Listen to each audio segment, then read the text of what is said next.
ito ay rated SPG. Striktong patnubay at gabay ng magulang ang kailangan. Maaaring may masiselang tema, lengguwahe, karahasan, sexual, horror o droga na hindi angkop sa mga bata.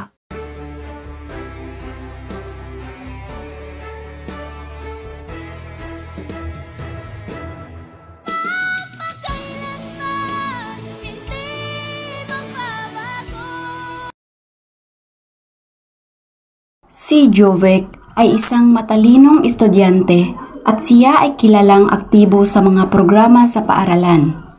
Ngunit siya ay unti-unting nahumaling sa mundo ng illegal na droga.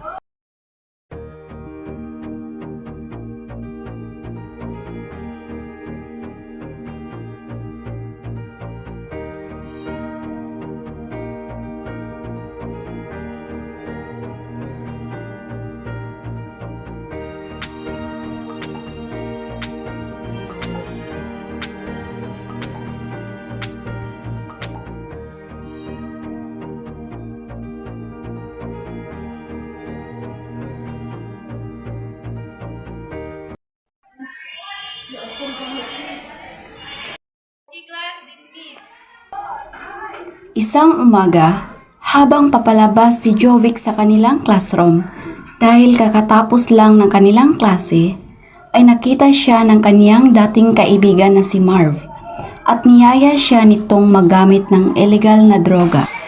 Kumusta pare? Gusto mo bang sumubok ng bago kong kaibigan? Pero yung sinasabi mo, Miguel, hindi ako interesado sa ganyan.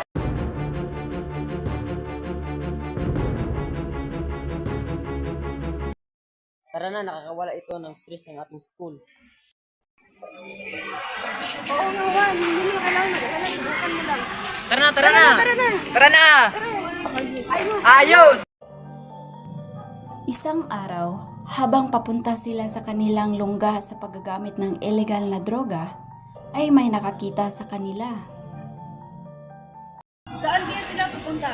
Tara, sundan natin. Tara!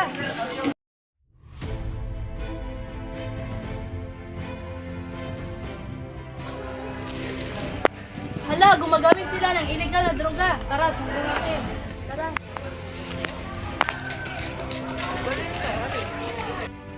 At tuluyan na ngang nahumaling sa droga si Jovic kasama ang kanyang mga kaibigan at napabayaan na rin niya ang kanyang pag-aaral.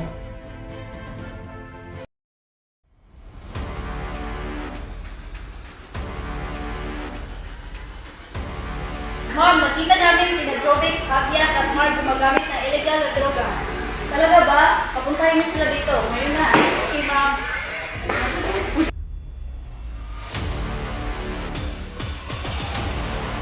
Ma'am, nandito na po sila. Totoo ba mga sinasabi nila na nagagamit kayo ng illegal na droga? Hindi ko. Ano kayo nagsinungaling? Nakita namin kayo kanina. Bakit? May ebidensya ba kayo? Yes, meron. Gusto niyo bang makita? Saan? Ma'am, ito po. Okay, kailangan niyo po magsinungaling. Sagot na kung kami masusunod dito sa school. Sige, forwardin po kayo ha. Sa susunod na makita pa kayo ulit na nagagamit ng illegal na drogas, ay isususpend ko lang yun. Sorry ma'am, hindi na po maulit. Ano sa tansya mo ang inspirasyon sa ating mga televiewers?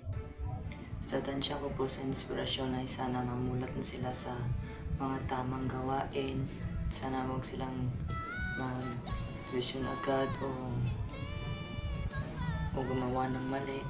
Pinagsisihan ko rin mo lahat ng mga nagawa ko.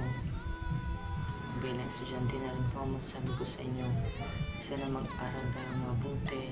Kung tayo naman po yung nagkakamali, magbago po tayo para sa kinabukasan natin yung lamang po.